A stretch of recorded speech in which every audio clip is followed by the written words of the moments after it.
Hi viewers, welcome to Vigo movies. நான் உங்கள் சரவணன். நம்ம சேனலில் அப்லோட் பண்ணுற வீடியோஸ் எல்லாம் என்னோட ஓன் ஸ்கிரிப்ட்னு உங்களுக்கு நல்லாவே தெரியும். உங்களுக்கு இந்த வீடியோஸ்லாம் பிடிச்சிருந்ததுன்னா ஒரு லைக் அண்ட் சப்ஸ்கிரைப் பண்ணுங்கள், உங்கள் ஃப்ரெண்ட்ஸ்க்கு ஷேர் பண்ணுங்கள். ஏன்னா நீங்கள் கொடுக்குற இந்த ஒரு லைக் தான் எங்களுக்கு ஒரு என்கரேஜ்மெண்ட்டாக இருக்கும். இன்றைக்கி நம்ம பார்க்க போகிற படத்தோட பேர் புள்ளிக்குட்டா. படத்தோட ஸ்டார்டிங்லேயே புள்ளிக்குட்டான்னு பேரை கொண்ட ஒரு நாய்க்குட்டி சந்தர்ப்ப சூழ்நிலை காரணமாக நம்ம ஹீரோட ஃபேமிலியில் வந்து சேருது. நம்ம ஹீரோவும் தன்னோட ஃபேமிலியில் ஒருத்தராக அந்த புள்ளிக்குட்டான்ற நாய்க்குட்டியை வளர்க்கவும் செய்கிறாரு. இப்படி போயிட்டுருக்க சுச்சுவேஷனில் ஒரு கட்டத்தில் புள்ளிக்குட்டாவுக்கு ஏதோ ஒரு பிரச்சனை இருக்குன்றத உணர்ற ஹீரோ செல்லப்பிராணிகள் ஆர்வலரான தன்னோட ஃப்ரெண்டு முருகேசனுக்கு ஃபோன் பண்ணி விஷயத்த சொல்கிறாரு. முருகேசனும் புள்ளிக்குட்டாவை அவர் ரெகுலராக வாக்கிங் போகிற பார்க்குக்கு கூட்டிகிட்டு வர சொல்கிறாரு. அன்னைக்கு ஈவினிங்கே ஹீரோ புள்ளிக்குட்டாவை கூப்பிட்டு போய் முருகேசன் கிட்ட இதுதான்டா என்னோட புள்ளிக்குட்டா அப்படின்னு காமிக்கிறாரு. கடுப்பான முருகேசன்,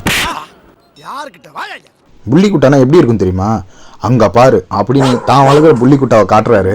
மிரண்டு போற நம்ம ஹீரோ தன்னோட புள்ளிக்குட்டாவையும் அவரோட டாக் மாதிரி புசு புசுன்னு மாத்தி தர சொல்றாரு. மறுபடியும் கடுப்பான முருகேசனுக்கு நல்லாவே தெரியும் ஹீரோ ஒரு வெகுலியான ஆள்னு. இந்த டைம் முருகேசன் கோவப்படாம ஹீரோக்கு ஒரு சஜஷன் சொல்றாரு. வேணும்னா ஒரு 5 நாளைக்கு இவனை என் வீட்டுக்கு ட்ரைனிங்க்கு கூப்பிட்டு போறேன், அதுக்கப்புறம் இவங்கிட்ட ஏதாவது மாற்றம் இருக்கான்னு நீ பார்த்துட்டு சொல்லு அப்படின்னு சொல்றாரு.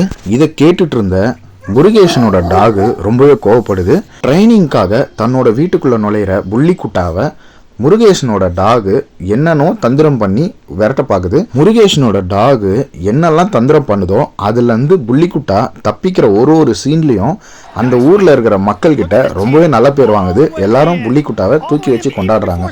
இதனால கடுப்பான முருகேசனோட டாகு ஒரு கட்டத்தில் நம்ம புள்ளிக்குட்டாவை ரொம்பவே தந்திரமாக ஒரு பெரிய பிரச்சனையில் சிக்க வைக்குது.